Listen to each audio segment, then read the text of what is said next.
তো ইছলামক যিমানে সমালোচনা কৰিব সূৰ্যৰ পোহৰৰ নিচিনা ইছলাম। কোনোবাই যদি ভাবে মোৰ গাত বৰ তাপ লাগিছে, ৰুমালেৰে সূৰ্যৰ পোহৰ ঢাকিব বিচাৰিলে ঢাক খাব নাখাব, তাক নালাগে নল'ব। কিন্তু সূৰ্যৰ পোহৰ কি নুমাই যাব? নাযাব। আল্লাহৰ নবী কৈছে কোনোবাই তাক ফু দি নুমাব বিচাৰে, ইছলামৰ জ্যোতি ফু মাৰিলে নুমাই যোৱা বস্তু নহয়। এইবাৰহে যেতিয়া কাঠখৰিত জুই লাগি থাকে, আমাৰ মা ভনীসকলে চৌকাত যেতিয়াই ৰন্ধা বঢ়া কৰে, জুই নুমাই গলে কি কৰে? তাত ফু দিয়ে। ফু দিলে জুই নুনুমাই, কি হয়? বৃদ্ধি হয়, বাঢ়েহে। ফু দি কোনোবাই ইছলামক নুমাব বিচাৰিছে, ইছলাম নমৰে। ইয়াৰ সৌন্দৰ্য, ইয়াৰ মান সন্মান কমি নাযায়, বৰং বৃদ্ধিহে পাই থাকিব। কোনোবা পূৰ্বকে যিমানে ইয়াত লাগি নাথাকক কিয়, ই টিউবৱেলৰ নিচিনা। যেতিয়া নেকি আপুনি দেখিছে এই সাঁতোৰবিদ, আমি যাক দুইবাগ বুলি কওঁ, বানপানীত কোনোবাই ডুবিলে যে তেওঁলোকক উদ্ধাৰ কৰিব আহে, এটা টিউব লৈ আহে, তাৰ ওপৰত তেওঁলোক থাকে আৰু সেইবিলাক মানুহক উদ্ধাৰ কৰে। এই টিউবটোত হেঁচা দিয়া হয়, অলপমান সময়ৰ বাবে পানীত তললৈ যায়, কিন্তু তলত এইটো নাথাকে, আকৌ ওপৰলৈকে উঠি আহে বেলুনৰ নিচিনা। ইছলামক অলপ সময়ৰ বাবে কোনোবাই গজা মাৰি ধৰিব পাৰে, কিন্তু সি তলত থকা বস্তু নহয়। ইয়াৰ পাৱাৰ, ইয়াৰ শক্তি, ইয়াৰ তাপাত ইমান বেছি, মূৰ দাঙি অলপ পিছতে থিয় হৈ পৰিব। ইছলাম হয়। ইছলাম আপোনাক বাদ দি ইছলাম জয়ী হৈ যাব, কিন্তু ইছলামক বাদ দি আপুনি হাৰি যাব। খাটাং কথা, ফাইছালা। আপুনি নহলেও ইছলাম জয়ী হব, কিন্তু ইছলাম নহলে আপুনি হাৰিব। খাটাং। ইছলামত থাকিলে কি লাভ জানেনে? কোনোবাই মদ খায়, জুৱা খেলে, জুৱাৰী, মদাহী, সুৎখোৰ, ব্যভিচাৰী, যিয়ে কৰক, যদি মুছলমানৰ ঘৰত জন্ম পাইছে, তেন্তে কি হয়? মুছলমানৰ ঘৰত মাত্ৰ জন্ম পোৱাৰ কাৰণে তেওঁতো এদিন মৃত্যু হব। ভাল বেয়া, সৰু ডাঙৰ, উচ্চ নিচ, কলা বগা, মতা মাইকী, পুৰুষ মহিলা, যিয়ে নহওক কিয় চবেইতো এদিন মৰিব। যদি মুছলমান হৈ মৰে, মুছলমানৰ ঘৰত মৰে, কোনোবাই এইটো কয় নেকি বুলি যে এজন নাপাক বান্দা আছিল, আল্লাহ নাফৰমানি কৰিছে, এওঁ মৰি গৈছে, ইয়াৰ কাৰণে গছলৰ পানী গৰম কৰাৰ প্ৰয়োজন নাই, বৰফৰ পানী দি গছলে কব কোনোবা? ইছলামে আল্লাহে কি সন্মান দিলে? না না, মোৰ বান্দা পাপী হলে কি হল? মোৰ হে বান্দা, নেককাৰক যি গৰম পানী ব্যৱস্থা কৰিবা, বদকাৰ হলেও হে গৰম পানী কৰা। ইছলাম হয়। This is the beauty of Islam. ইছলামৰ সৌন্দৰ্য, ইছলামৰ ৰং, ইছলামৰ বীৰত্ব, ইছলামৰ বৰত্ব। তাৰপিছত কোনোবাই মদ খাই খাই মৰিছে বোলে, এনেকুৱা হয় নেকি বোলে এজনটো মদাহী মৰি গৈছে, এওঁৰ কাৰণে নতুন কাপোৰৰ কাপোৰ কিনাৰ প্ৰয়োজন নাই, কাৰোবাৰ লেতেৰা ফেতেৰা ভঙা চিঙা কি আছে তাৰ দ্বাৰা কাফন দিয়া হওক, দিয়ে নিদিয়ে। আল্লাহ বিচাৰে, বান্দা মোৰ সন্মানৰ সৈতে পঠোৱা দায়িত্ব আপোনাৰ। কবৰত কি হয় মই কৰিম, কিন্তু দুনিয়াত থাকোতে বেইজ্জত কৰাৰ কাৰো অধিকাৰ নাই। যদি মুছলমান ইছলামত থাকিলে লাভ দেখিছে।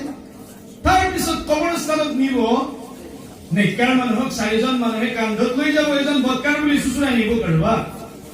নিনিয়ে, কোনো চুচুৰাই নিনে। তেওঁকো আঁতৰ লগোৱা হব, তেওঁকো নতুন কাপোৰ পিন্ধোৱা হব, 4জন মানুহে কান্ধত লৈ আগবাঢ়িব। কবৰত যোৱাৰ পিছত 2জন মানুহে কবৰত নামে, তাৰ পিছত মুৰ্দাক নমাই থোৱা হয়। এজন মদাহী বুলি, জুৱাৰী বুলি, পাপী বুলি কবৰত নানামি বোলে যে এজনটো পাপী ব্যক্তি ঠেকচা মাৰি ওপৰৰ পৰা থয়।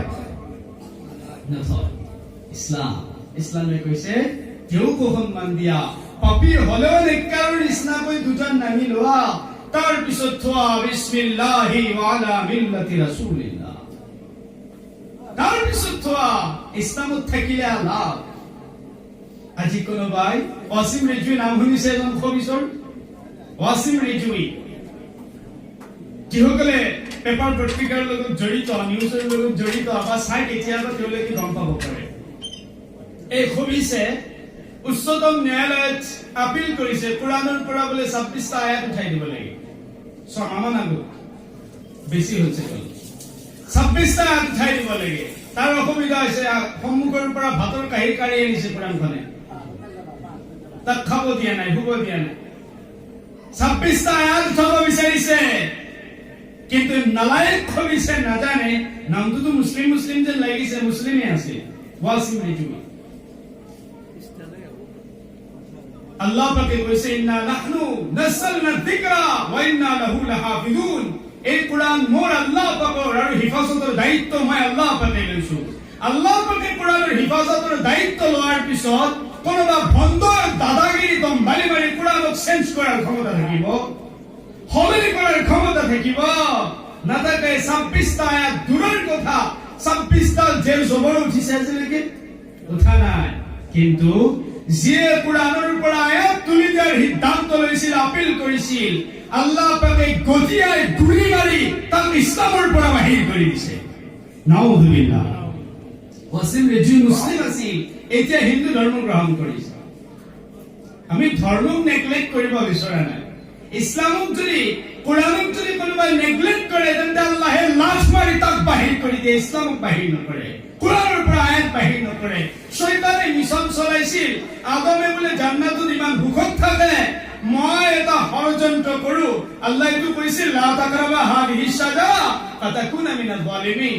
আদম হেজোপা গছৰ ওচৰলৈকে নাযাবা, বহুত ডাঙৰ জুলুম হ'ব, গলে পাপ হ'ব।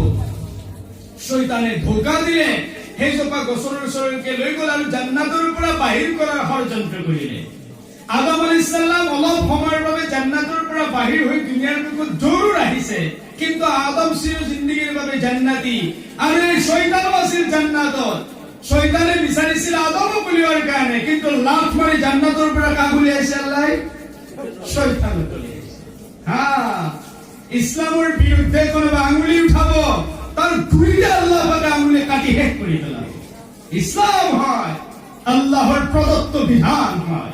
ইন্না দীনা ইনদাল্লাহিল ইসলাম ওয়া মান ইয়াবতাগি গায়রাল ইসলামি দীনান ফালান ইউকবালা মিনহু। বিশ্বের বুকুত যদি কিবা ধৰ্ম আল্লাহৰ ওচৰত পছন্দনীয় আছে সেইটো ইসলাম হয়। সেই বুলি কোনোবা বেলেগ ধৰ্ম আমাৰ কাৰণে নিন্দাজনক নহয়, আমাক ইসলামে শিকোৱা নাই। আজি মুছলমানক কোনোবা হত্যা কৰিছে কিবা কিবা কোৱাৰ নামত, মসজিদত সেইবোৰ আলোচনা কৰিব নোৱাৰে, কিন্তু ইসলামে আমাক সেইবোৰ শিকোৱা নাই। বহুত অমুছলমানে হাজাৰ হাজাৰ কোৰআন ৰাস্তায় ৰাস্তায় জ্বলাই দিছে, কিন্তু এজন আজিলৈকে মুছলমানে ওয়াইন ধৰ্মগ্ৰন্থ জ্বলোৱাৰ কোনো নজিৰ প্ৰমাণ নাই, কিয়নো ইসলামে এইবোৰ মুছলমানক শিকোৱা নাই। বৰং ইসলামে শিকাইছে ইয়া আইয়ুহাল মুছলিমুন আসমিউ ইহতারামা জামিআল আদিয়ান। হে মুসলমান, কান খুলি শুনা, ইহতারামা জামিআল আদিয়ান। পৃথিৱীৰ বুকুত থকা প্ৰত্যেকটো ধৰ্মকে সন্মান কৰিবা, খবৰদাৰ কদাপিও নিন্দা কোনো ধৰ্মকে নকৰিবা। কিয়? হাদা হুয়া তালিমুল ইসলাম। এয়া ইসলামৰ শিক্ষা, শিক্ষা হয়।